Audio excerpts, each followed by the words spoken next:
Hakimiyetimizi duyan kardeşlerimizden, katılımcılardan hasreten rica ediyoruz.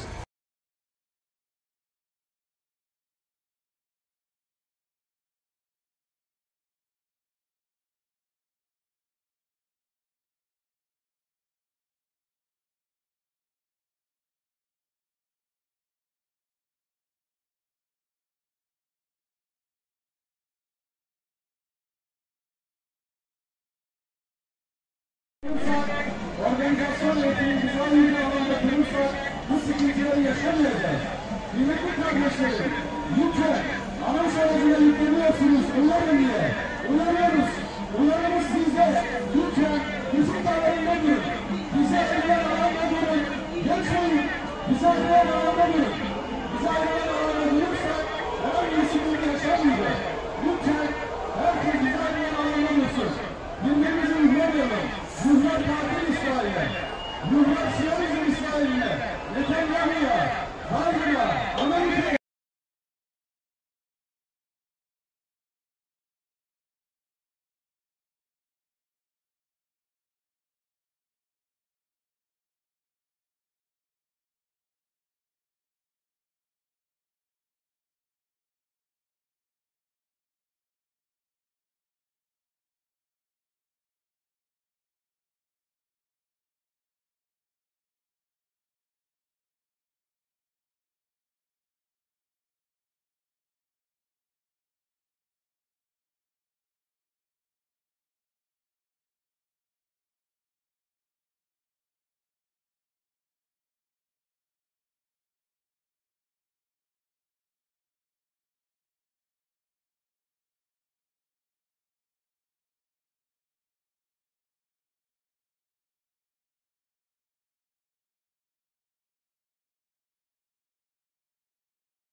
Herhangi bir problem yok.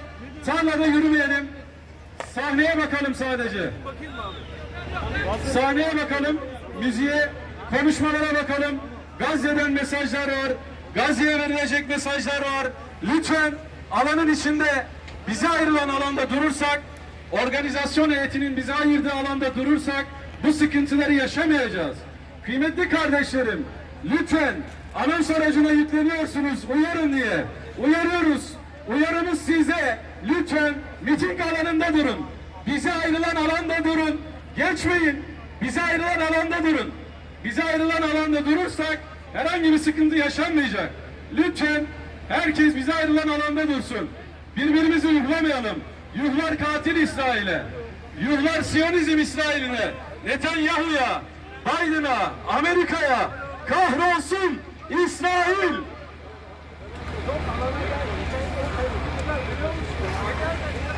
Ya şu gönderim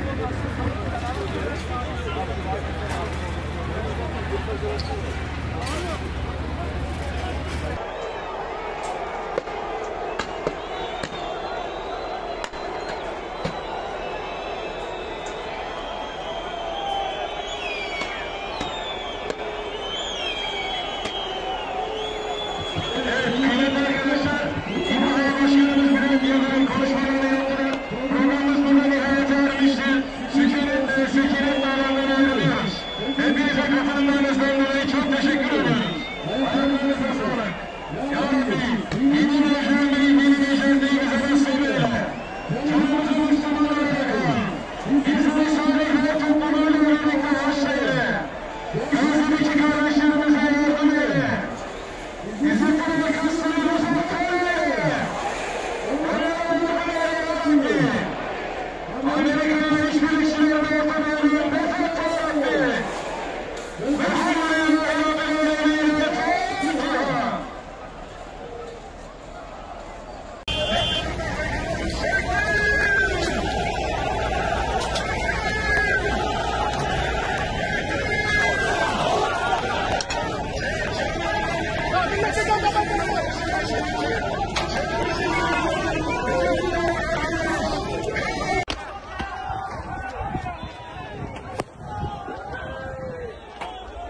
İbrahim Bey.